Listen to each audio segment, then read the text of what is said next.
সেদিনে দুপুরের ব্লগটা আশা করি সকলেই দেখেছো। আর আজকে তোমাদের সাথে নিয়ে চলে এসেছি রাত্রে কি কি করলাম, তার সাথে কেক কাটিং সবটাই শেয়ার করব। তো চলো প্রথম থেকেই শুরু করি। দুপুরে বাড়িতে এসে রেস্ট নেওয়ার পর এখন সন্ধে করেই আমরা রেডি হয়ে নিয়েছি। আমি রেডি হওয়ার সময় ভিডিও করতে একটুও মনে ছিল না, তো সেই জন্য আর কি রেডি হওয়ার ব্লগটাও তোমাদের সাথে শেয়ার করতে পারলাম না। তবে এখন কিন্তু চলে এসেছি দিদাকে রেডি করতে। এই প্রথমবার দিদা এইভাবে রেডি হচ্ছে, এর আগে কখনোই হয়। এইভাবে বললাম বলে তোমরা আবার ভেবো না যে অনেক চড়া মেকআপ করে দিচ্ছি, এরকমটা কিন্তু একদমই কোনো রকমই ফাউন্ডেশন ইউজ করিনি, শুধু কম্প্যাক্ট পাউডার দিয়েই কিন্তু কাজ চালিয়ে দিয়েছি। আর যেহেতু দিদা আগেকার মানুষ, আইব্রো তো কোনোদিনই করেনি, তো সেই জন্য আইব্রোটা একটু ঠিকঠাক করে দিচ্ছি। আমার দাদুর কিন্তু ইচ্ছে ছিল আমার বিয়ের সময় দিদাকে একদম পার্লার থেকে সাজানো, কিন্তু দুঃখের বিষয় হচ্ছে আমার বিয়ের আগেই কিন্তু আমার দাদু গত হয়। তাও কিন্তু আমাদের ইচ্ছে ছিল, যেহেতু দাদুরও ইচ্ছে ছিল যে আমার বিয়ের সময় দিদা সাজবে, তো সেই জন্য কিন্তু দিদাকে অনেকবার রাজি করানোর চেষ্টা করেছি, কিন্তু দিদাকে আমরা কোনো মতেই রাজি করাতে পারিনি। এমনকি আজকেও তাই কোনো মতেই রাজি হচ্ছিল না, তবে আমরা সবাই মিলে জোর করাতে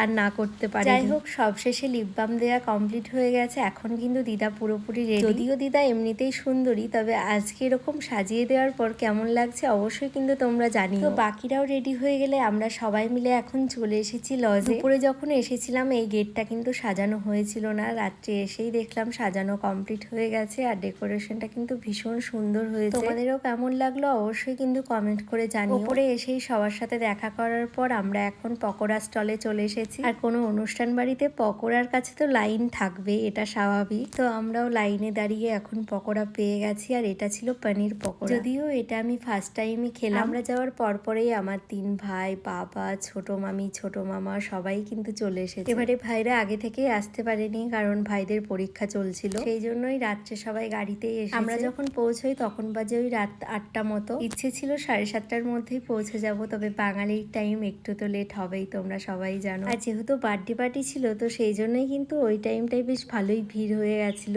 তারপর এখন আমরাও চলে এসেছি বার্থডে গার্লের সাথে ছবি তোলার জন্য। আর আমাদের বার্থডে গার্লের কতটা এনার্জি সেটা দেখে আশা করি বুঝতেই পারছো। সারাদিন কিন্তু সেই দুপুর থেকে ছবি তুলেই যাচ্ছে, তারপরেও কিন্তু এখনো এনার্জি শেষ হয়নি। তারপর ওর সাথে ছবি তোলা হয়ে গেলে এখন আমরা চলে এসেছি ফুচকা স্টলের কাছে। যতই ভালোবাসি না কেন, কোনো অনুষ্ঠান বাড়িতে খাওয়ার আগে না একটু মনে হয় যে ভালো হবে কি ভালো হবে না, কারণ বেশিরভাগ বাড়িতেই কিন্তু খুব একটা ভালো করে না, তবে এখানে কিন্তু বেশ ভালো করেছিল, তো সেই জন্য কিন্তু অনেকগুলোই খেয়ে নিয়েছি। তারপরে এসে দেখলাম এদিকে কেক কাটিং শুরু হয়ে গেছে।